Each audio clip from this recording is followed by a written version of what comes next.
I moved from a MacBook Pro to a MacBook Air, and I should have done it sooner. I've written in the past about how I've always felt a little like a fake pro having a MacBook Pro.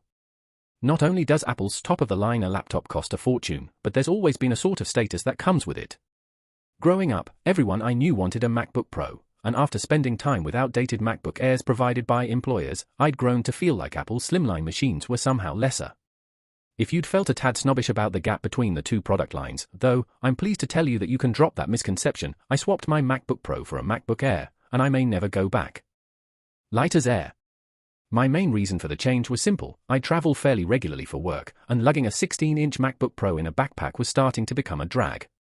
It's not that it's all that heavy, and the MacBook Pro is an unbelievably impressive machine, but it began to get harder to find backpacks and bags that fit its chunkier chassis without too much of a squeeze. I considered the MacBook Air as a replacement and thought better of it. After all, could I really give up the speakers, ports, promotion refresh rate, and the extra inch of screen real estate just for a slimmer laptop? As it turns out, each of those was easier to reckon with than anticipated. I don't game on my Mac, I have a Windows machine and consoles, and I can't say promotion has ever stood out to me in day-to-day usage anyway. My laptop is also usually docked and connected to a monitor and speakers, which means the built-in speakers only really need to be impressive on the rare occasions it's not, and I connect everything via a single USB-C port. As for the extra portion of screen size, it's pretty negligible for the most part. There was just one issue: the M2 chip couldn't handle two external displays at once.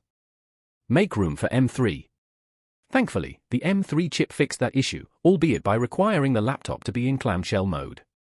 This means I could hook the MacBook Air up to my dual monitor setup with a single cable, but also know I could remove it and throw it in a bag if I wanted to work elsewhere.